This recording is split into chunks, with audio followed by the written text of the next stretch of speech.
കൊൽക്കത്തയിൽ യുവ ഡോക്ടറുടെ ക്രൂര കൊലപാതകത്തിൽ ആളിക്കത്തുകയാണ് പ്രതിഷേധം. ഈ രാത്രി വൈകിയും അഭയയ്ക്ക് നീതി ആവശ്യപ്പെട്ട ആരോഗ്യ പ്രവർത്തകർ തെരുവിലാണ്. കൊൽക്കത്തയിൽ മാത്രമല്ല, രാജ്യമാകെ ഈ സമരാഗ്നി പടർന്നു കഴിഞ്ഞു. ആർജിക്കർ മെഡിക്കൽ കോളേജിന് മുന്നിലുള്ള സമരപ്പന്തലിൽ നിന്ന് ആദിൽ പാലോട് തത്സമയം ചേരുന്നു. ആദിൽ, പ്രതിഷേധം കത്തുകയാണ്. ഇത്ര ദിവസങ്ങൾക്ക് ശേഷവും മാതാപിതാക്കൾക്കടക്കം ഗുരുതര ആരോപണങ്ങളുമായി മാധ്യമങ്ങൾക്ക് മുന്നിൽ, നമുക്ക് മുന്നിലൊക്കെ വരേണ്ടി വന്നു. പ്രതിഷേധം ഇപ്പോൾ എങ്ങനെ നടക്കുന്നു?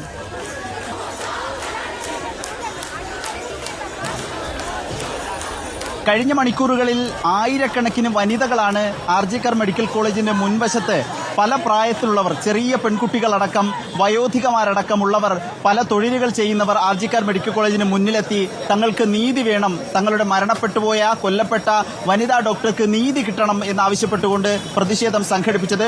ഞാനിപ്പോൾ ഉള്ളത് ആർജിക്കർ മെഡിക്കൽ കോളേജിന്റെ മുൻവശത്തുള്ള സമരപന്തലിലാണ്. വിദ്യാർത്ഥികൾ, റെസിഡന്റ് ഡോക്ടേഴ്സ് നടത്തുന്ന സമരപന്തലിലാണ്. ഇവിടെ നമുക്ക് കാണാം, മെഴുകുതിരി കത്തിച്ചുള്ള പ്രതിഷേധവുമായി മുന്നോട്ട് പോവുകയാണ്. വലിയ തോതിലുള്ള പ്രതിഷേധം ഇവർ ഉയർത്തുകയും ചെയ്യുന്നു.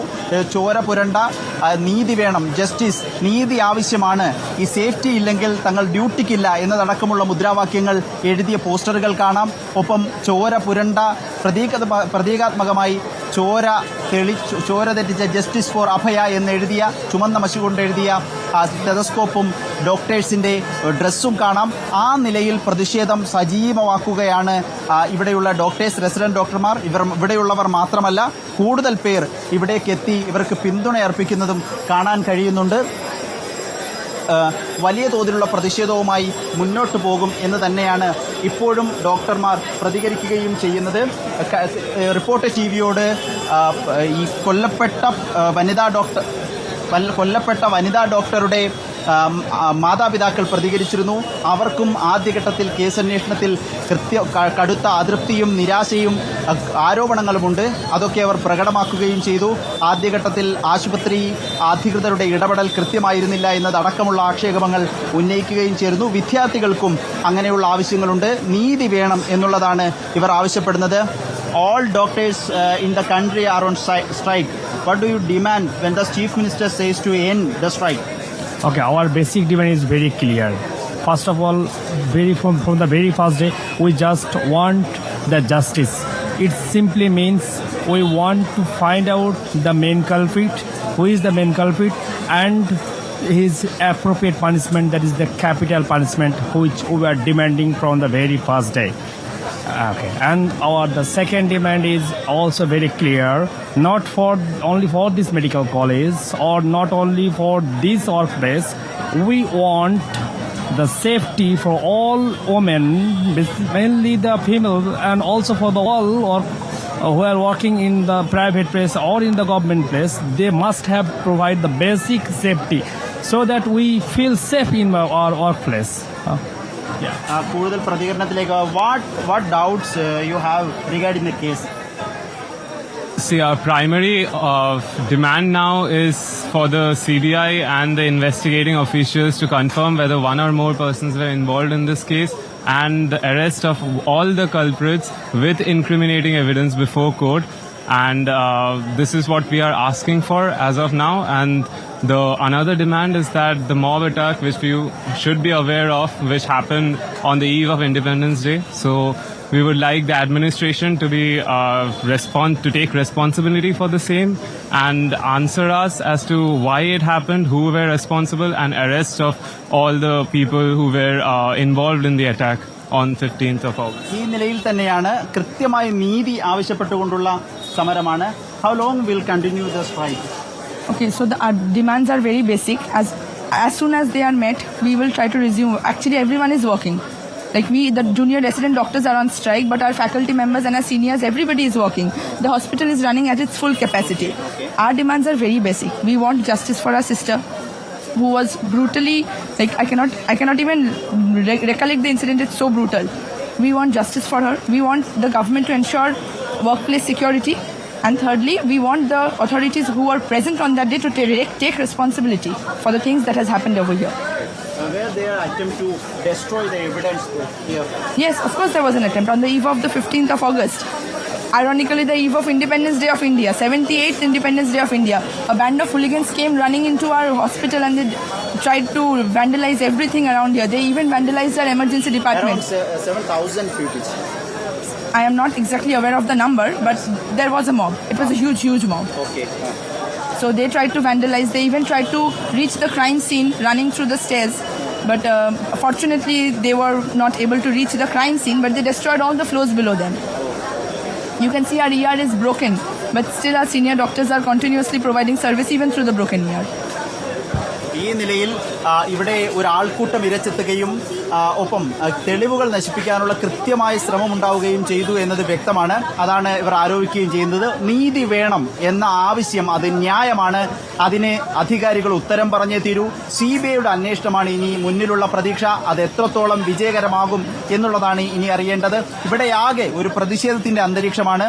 ഇവർ പറയുന്നുണ്ട് പ്രതിഷേധിക്കുമ്പോഴും സീനിയർ ഡോക്ടർമാരും ഫാക്കൽറ്റീസും ഈ ആശുപത്രി സേവനങ്ങളിൽ സജീവമായുണ്ട്. റെസിഡന്റ് ഡോക്ടർമാർ മാത്രമാണ്, ജൂനിയർ ഡോക്ടേഴ്സ് മാത്രമാണ് സമരം നടത്തുന്നത്. സമരം ഈ നിലയിൽ പുരോഗമിക്കുന്നു. വലിയ തോതിലുള്ള ആരോപണ പ്രത്യാരോപണങ്ങൾ, അത് ഏറ്റവും പ്രധാനം ഇന്ന് റിപ്പോർട്ടർ TVക്ക് ലഭിച്ച ഒരു ഹ്രസ്വ അഭിമുഖമാണ്. ഈ കൊല്ലപ്പെട്ട കുട്ടിയുടെ പിതാവിന്റെയും മാതാവിന്റെയും ഒരു പ്രതികരണമാണ്. അത് അവർ കൃത്യമായി തന്നെ പറയുന്നുണ്ട് എന്തൊക്കെ തരത്തിലുള്ള ആശങ്കകളാണ് അല്ലെങ്കിൽ എന്തൊക്കെ തരത്തിലുള്ള സംശയങ്ങളാണ് തങ്ങൾക്കുള്ളത് എന്ന്. ഈ ആശുപത്രിയിൽ നിന്ന് ഈ മരണവിവരം വിളിച്ചറിയിക്കുന്നത് ഡെപ്യൂട്ടി സൂപ്രണ്ടാണ്. ആ ഡെപ്യൂട്ടി സൂപ്രണ്ട് വിളിച്ചറിയിക്കുമ്പോഴും നിങ്ങളുടെ കുട്ടി ആത്മഹത്യ ചെയ്തിരിക്കുന്നു എന്ന വിവരമാണ് പങ്കുവച്ചത്. അതെന്തിനു വേണ്ടി ചെയ്തു എന്ന ചോദ്യത്തിന് ഉത്തരമില്ല.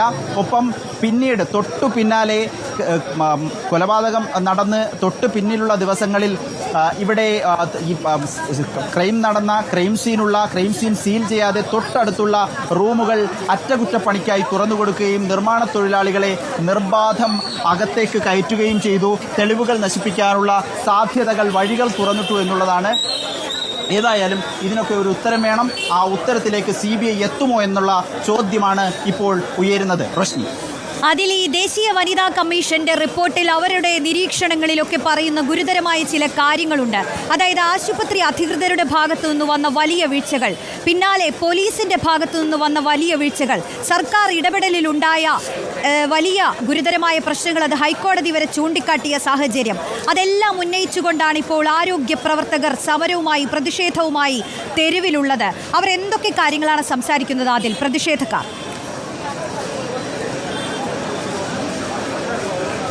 പ്രതിഷേധക്കാരുടെ പ്രതികരണം നമ്മൾ കേട്ടിരുന്നു. അത് അവരുടെ നീതി ആവശ്യപ്പെടുന്നു. ഒപ്പം സുരക്ഷ, കൃത്യമായ സുരക്ഷ. നമ്മൾ ഈ കാണുന്നത് പശ്ചിമ ബംഗാളിലെ തന്നെ ഏറ്റവും പ്രധാനപ്പെട്ട ആദ്യത്തെ 2 സ്ഥാനങ്ങളിൽ വരുന്ന ഒരു ആശുപത്രിയാണ് RGKR മെഡിക്കൽ കോളേജ് കൊൽക്കത്ത.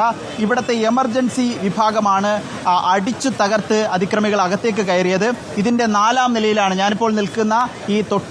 ഇതിന്റെ തൊട്ട് മുന്നിലുള്ള എമർജൻസി വിഭാഗത്തിന്റെയും ഒക്കെ ഈ പ്രവർത്തിക്കുന്ന 4ാമത്തെ നിലയിലാണ്, ഈ കെട്ടിടത്തിന്റെ 4ാമത്തെ നിലയിലാണ് ചെസ്റ്റ് മെഡിസിന്റെ സെമിനാർ റൂമും അതിന്റെ സംവിധാനങ്ങളും പ്രവർത്തിക്കുന്നത്. അവിടെ രാത്രിയിൽ വിശ്രമിക്കുന്നതിനിടെയാണ് കൊലപാതകം ഉണ്ടാകുന്നത്. ഇവിടെ എന്ത് സുരക്ഷ ഒരുക്കി എന്ന ചോദ്യമാണ് ഈ വിദ്യാർത്ഥികൾ ചോദിക്കുന്നത്. ആവശ്യത്തിന് CCTVകളില്ല. ഒന്ന് റെസ്റ്റ് എടുക്കണമെങ്കിൽ അതിന് കൃത്യമായ സംവിധാനങ്ങളില്ല. നേരത്തെ നമ്മോട് പ്രതികരിച്ച മലയാളി ഡോക്ടർ സാലിഹ് ഷംസുദ്ദീൻ തന്നെ പറഞ്ഞിരുന്നു, ഈ വനിതാ ഡോക്ടർമാരായാലും പുരുഷ ഡോക്ടർമാരായാലും അവർക്ക് ഇടവേളകളിലൊന്ന് ഇരിക്കണമെങ്കിൽ, ഒന്നല്പം വിശ്രമിക്കണമെങ്കിൽ അതിനുള്ള സംവിധാനം ഇവിടെ ഉണ്ടായിരുന്നില്ല. അതൊരുക്കാൻ അധികാരികൾ തയ്യാറായിരുന്നില്ല.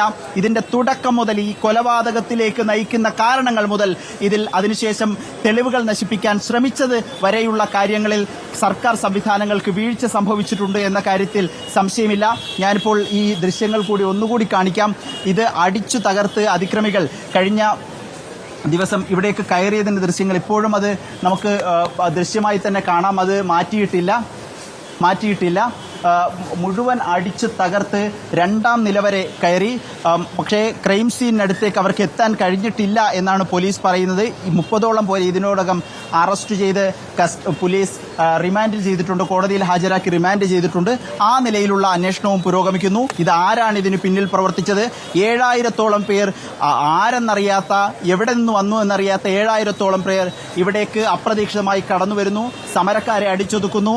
ഒപ്പം ഈ പ്രധാന തെളിവായി കെട്ടിടത്തിലേക്ക് അതിക്രമിച്ചു കയറി അവിടെയുള്ള സാധന സാമഗ്രികൾ നശിപ്പിക്കുന്നു എന്ന് തുടങ്ങിയ കാര്യങ്ങൾ എങ്ങനെ സംഭവിച്ചു എന്നതിൽ ഇതുവരെ ഒരു വ്യക്തതയില്ല. ഇതെങ്ങനെ കൈകാര്യം ചെയ്യാനാകുമെന്നതിൽ മമതാ സർക്കാരിനും കൃത്യമായൊരു വ്യക്തതയില്ല എന്നതാണ് നമ്മളിപ്പോഴും മനസ്സിലാക്കുന്നത്. ഈ അന്വേഷണം എവിടെയെത്തി, ഒപ്പം ഇതിന് പിന്നിൽ ആരാണ്, അതിനും പുറമെ ഏറ്റവും പ്രധാനമായി CBI അന്വേഷണം എവിടെ എത്തിച്ചേരും എന്നീ കാര്യങ്ങളാണ് ഇനി അറിയേണ്ടത്. റോഷ്നി, അതിൽ ഈ സംഭവം നടന്നതിന് ശേഷം ആ നെഞ്ചുരോഗ വിഭാഗത്തിന്റെ തൊട്ടടുത്ത ഈ ഡോക്ടർ കൊല്ലപ്പെട്ട സെമിനാർ ഹാളിന്റെ തൊട്ടടുത്തുള്ള റൂമിൽ നിർമ്മാണ പ്രവർത്തനങ്ങൾ നടന്നത് തെളിവ് നശിപ്പിക്കാനാണെന്ന ആരോപണം കുടുംബം ഉന്നയിക്കുന്നുണ്ട്, ആരോഗ്യ പ്രവർത്തകർ ഉന്നയിക്കുന്നുണ്ട്. മറ്റൊന്ന്, ഈ കുടുംബത്തെ ആദ്യം വിളിച്ച് ഈ സംഭവം പറയുമ്പോൾ ഇത് ആത്മഹത്യയാണെന്നാണ് പറയുന്നത്. ഇത്തരത്തിൽ കേസ് അട്ടിമറിക്കാൻ പോലീസും കൂട്ടുനിന്നു എന്ന ആരോപണം കുടുംബം നമ്മളോട് തന്നെ ആവർത്തിക്കുകയുണ്ടായി. കുടുംബത്തിന്റെ സംശയങ്ങൾ എന്തൊക്കെയാണ്, അവരെന്തൊക്കെ നമ്മളോട് ഇന്ന് പറഞ്ഞു?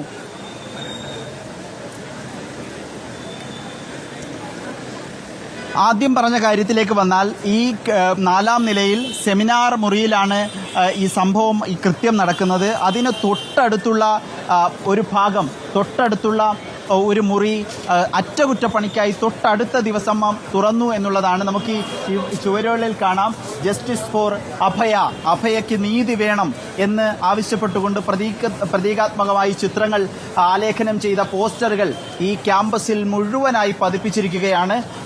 പതിപ്പിച്ചിരിക്കുകയാണ്. നമുക്ക് കാണാം, ഈ കുട്ടി ഒറ്റയ്ക്കിരുന്നത് കൊണ്ടാണ്, അല്ലെങ്കിൽ കുട്ടി ആത്മഹത്യ ചെയ്തതാണ്, കുട്ടിക്ക് നിരുത്തരവാദിത്തപരമായി അവിടെ കിടന്നുറങ്ങിയത് കൊണ്ടാണ് ഇങ്ങനെയൊക്കെ സംഭവിച്ചത് എന്ന പലതരം വിമർശനങ്ങളും വിശദീകരണങ്ങളുമെല്ലാം ആശുപത്രി മാനേജ്മെന്റിന്റെ ഭാഗത്തു നിന്ന് വന്നു. അതിനെക്കൂടി വിമർശിച്ചുകൊണ്ടുള്ള പോസ്റ്റർ ഇവിടെ കാണാം. She was alone, she was suicidal, no sir, she was a doctor, she was a raped, she was murdered. ആ നിലയിൽ അതിന് മറുപടി നൽകുന്ന, ആശുപത്രി ജീവനക്കാർക്ക് മറുപടി നൽകുന്ന രൂപത്തിലുള്ള പോസ്റ്ററുകൾ നമുക്കിവിടെ കാണാൻ കഴിയുന്നുണ്ട്. ഏതായാലും പ്രതിഷേധം കനക്കുകയാണ്. ഒപ്പം നേരത്തെ പറഞ്ഞു വന്നത്, ഈ സെമിനാർ ഹാളിന് തൊട്ടടുത്തുള്ള ഒരു മുറി, അത് അറ്റകുറ്റപ്പണി ചെയ്യാൻ യഥേഷ്ടം നിർമ്മാണ തൊഴിലാളികൾക്ക് അകത്തേക്ക് കടന്നു വരാൻ സാഹചര്യമൊരുക്കുകയും തെളിവുകൾ നശിപ്പിക്കാനുള്ളൊരു സാധ്യതയിലേക്ക് വഴി തുറക്കുകയും ചെയ്തു എന്ന ആക്ഷേപമാണ് ഇപ്പോൾ മാതാപിതാക്കൾ ഉന്നയിക്കുന്നത്, സഹപാഠികൾ ഉന്നയിക്കുന്നത്. അതിന് പിന്നാലെ സഹപാഠികളുടെ പ്രതിഷേധം കണക്കിലെടുത്ത് നിർമ്മാണ പ്രവർത്തികൾ നിർത്തിവെക്കേണ്ട സാഹചര്യത്തിലേക്ക് വരെ വന്നു. ഏതായാലും അന്വേഷണം ആ വഴിക്ക് തുടരുന്നു. മാതാപിതാക്കൾ ഇക്കാര്യങ്ങൾ തന്നെയാണ് പറയുന്നത്. ഒപ്പം നീതി എത്രയും വേഗം ലഭിക്കണം എന്ന ആവശ്യം കൂടി മാതാപിതാക്കൾ റിപ്പോർട്ട് ടിവിയിലൂടെയും ആവർത്തിക്കുന്നു. റോഷ്നി, ശരി.